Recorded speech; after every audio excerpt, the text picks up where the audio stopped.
इनकी शरण राम तो कहते चलना चाहिए। चलो जी कैसी हो बोले कि राम श्याम झुके थे आप इनकी शरण। कब झुके थे वो? जिस समय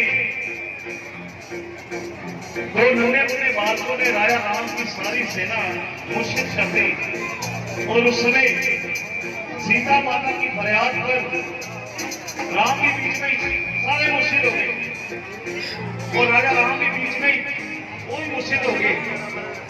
सीता माता ने फरियाद की कि हे विधाता तुम्हें ना जाना बख्शने हो, मेरे पति देव बीच के बीच में ही है, ये तुझे आज इन्होंने जान ना बचाई ते लोग मैनू की कहेंगे। उस समय सीता माता की फरियाद सुन के परमात्मा वाल्मीकि महाराज ने एक अमृत त्याग किया और अमृत का चिन्ह लगाया। जब सारी सेना सुरजीत होके खड़ी हो गई और उस समय राजा राम परमात्मा वाल्मीकि महाराज के चरणों में आके झुका, दंडवत होकर प्रणाम किया और क्या कहा कि तुम त्रिकालदर्शी मुनिनाथा विश्व भीतर ये मुझे हाथ था। हे परमात्मा सारा संसार आपके हाथ में ऐसे है जैसे कि वेद पड़ा। और श्याम ने कब किया उनका सिमरन? श्याम ने उनका सिमरन कब किया? जब द्रौपदा ने यज्ञ रचाया 33 करोड़ देवी देवता उस यज्ञ में पहुंचे। कहते 33 करोड़ देवी देवता आज भी है, नाम ही 33 करोड़ देवी देवता। 33 करोड़ देवी देवता उस यज्ञ में पहुंचे और यज्ञ से संपूर्ण नहीं हुआ। उस समय श्याम ने कृष्ण जी ने द्रौपदा से कहा कि अब तो एक ही महान शख्सियत रहेगी और द्रौपदा ने उनको यज्ञ में नहीं बुलाया। परमात्मा वाल्मीकि को बुलाना पड़ गई द्रौपदा। उसमें फिर कृष्ण जी ने कहा कि ये यज्ञ संपूर्ण परमात्मा वाल्मीकि महाराज कर सकते हो, कोई नहीं कर सकता। उस समय कृष्ण जी उनके चरणों में आके झुके। परमात्मा वाल्मीकि महाराज राम श्याम झुके थे आप इनकी शरण। और फिर उस समय एक अभिमान और तोड़ा।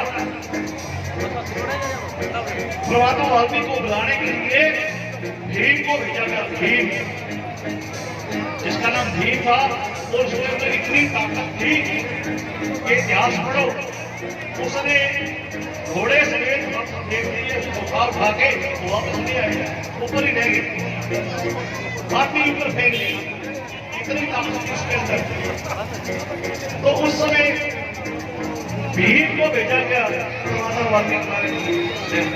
वो कहते जिसके अंदर जरूर याद रहो जान जाना होती है ना, उसके अंदर अकल काम होती है, वो अकल से ही काम लेता, जोश से काम लेता है।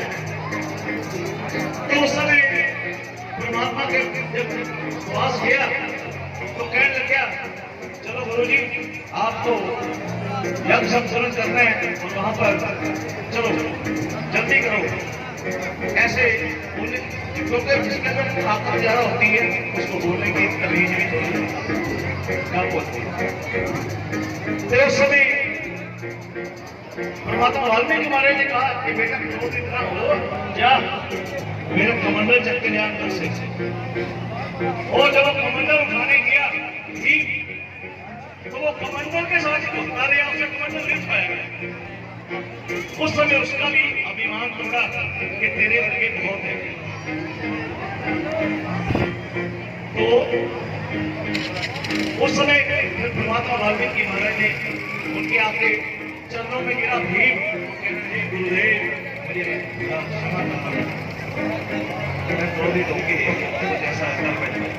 क्षमा करना।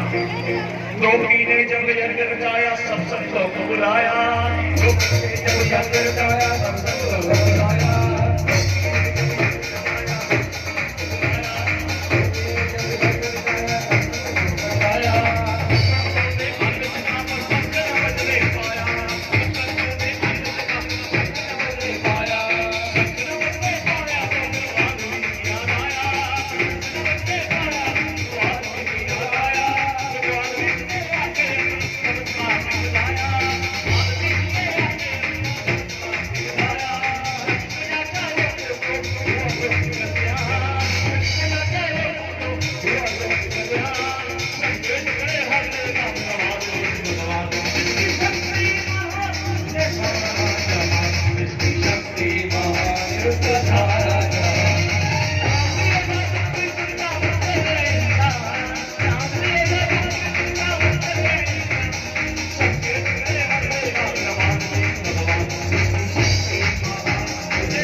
सारा शक्ति महान पूजे सारा।